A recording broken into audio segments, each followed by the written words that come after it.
Hey everybody, this is Logan, product manager with Pytes USA. I'm coming back with another video from our headquarters in Shanghai. And today we're going to take a deep dive into our brand new residential battery, our V16. This is a 16 kilowatt hour battery, outdoor rated, can be wall mounted or floor mounted. Pytes has now been in the battery game for almost 2 decades. Through that time, we've developed our own BMS, released a number of different energy storage products, all the way from consumer electronics to e-bike to commercial and residential storage. That's led us to greatly improve our manufacturing process with automation. We've achieved a very high level of accuracy and quality control. And we've also added a number of really great and advanced safety features and other components inside this battery. So let's take the cover off and we'll take a look inside.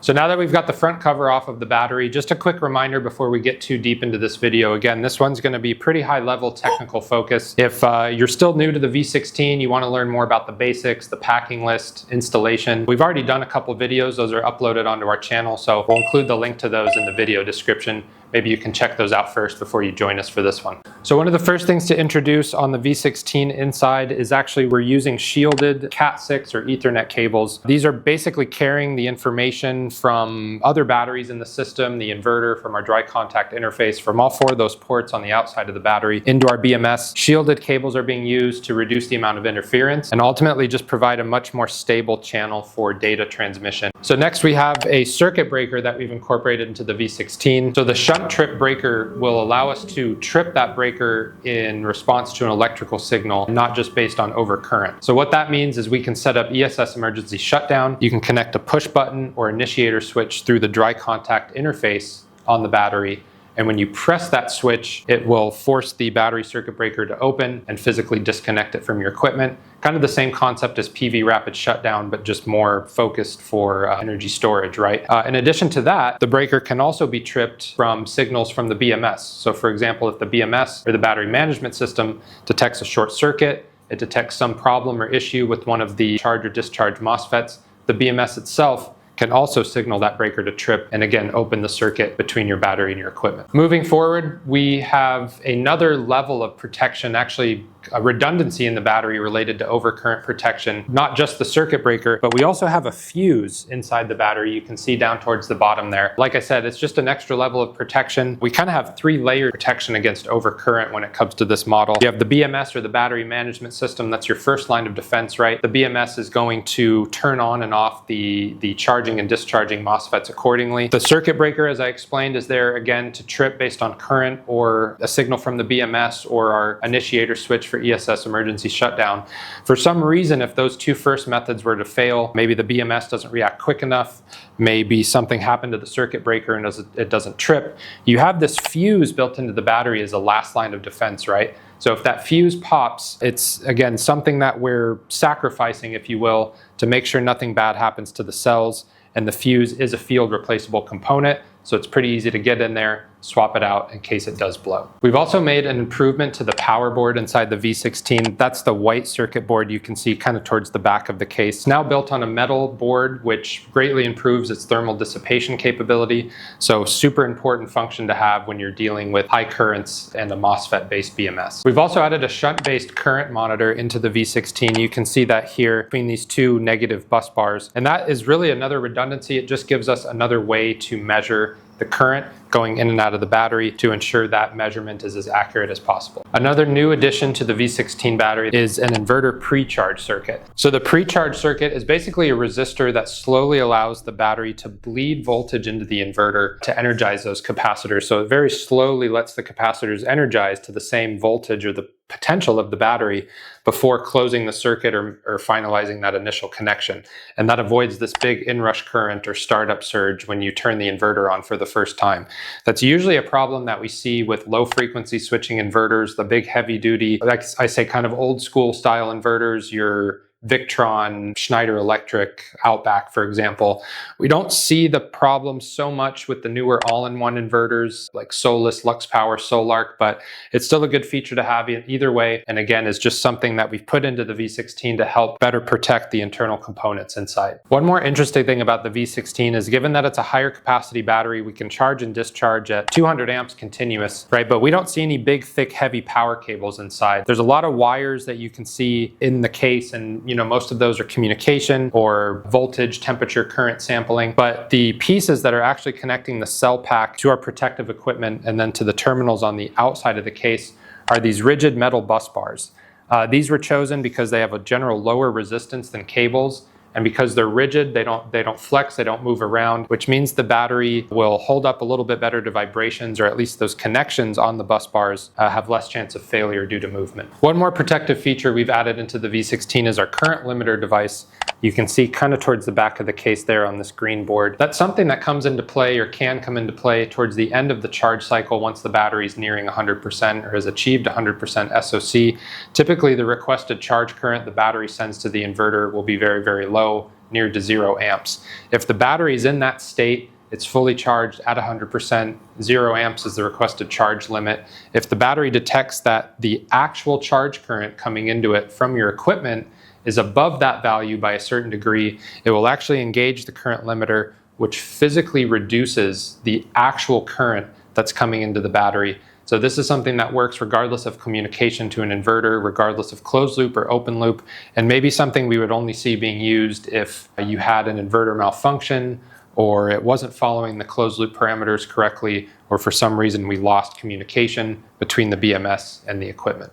So we just pulled off this thin flexible plastic cover off of our cell pack, and now we can see inside the cell pack, again, there's 16 prismatic cells all wired in series, 3.2 volts, 314 amp hours apiece. The orange or brown circuit board is a flexible printed circuit board that makes up our cell contact system.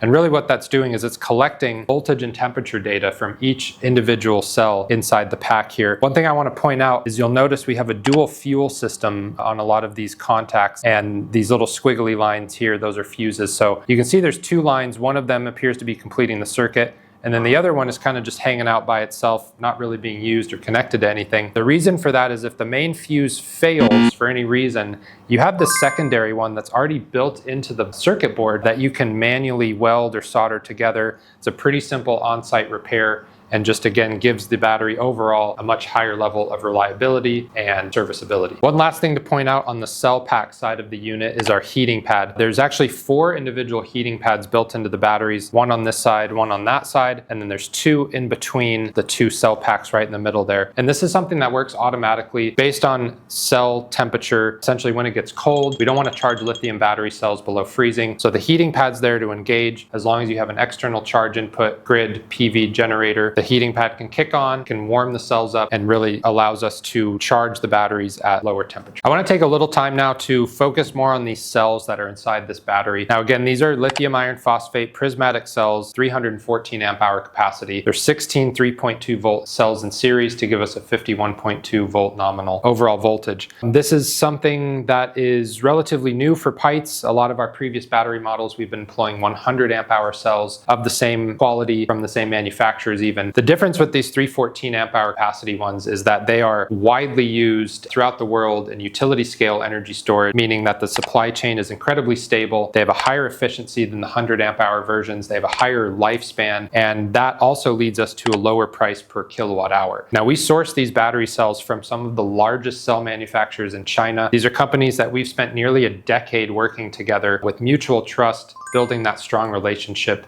across the years. And the cells actually go through multiple levels of grading and testing before they even get placed on our production line. So for example, the cell manufacturer builds the cells to our specification. They do all their own checks and tests as they normally would. When we receive these cells at our facility on our packing line, they go through an additional level of grading. And any cells that don't pass our specifications, those are set aside. Those are sent back to the supplier. So we're ensuring that we're only using the highest grade top tier cells in all of our products. So 2 final safety features to introduce now that we've seen the inside of the battery. These are sort of protecting the entire pack, if you will. We have a pressure relief valve on the side. We also have an aerosol fire suppressor device built in. This is actually on the front panel of the battery that we've removed and just around so you can see it. These are devices, to be clear, that are not engaging regularly and hopefully not ever, but 2 additional components we've added to help ensure ultimate safety in case of a catastrophic failure like thermal runaway. So wrapping up our tour of the inside of the battery, I want to point out a couple things that are kind of more of generic generic or conceptual. The chips that we use inside, we source those from ADI, Fortune 500 company from the United States. The terminals on the outside of the battery are made by Phoenix Contact, which is another very well-known and reputable manufacturer of industrial grade electrical components. So the final couple of features I want to point out that have to do with the exterior of the battery and protection against environment is the overall ingress protection rating of the case. It's IP66.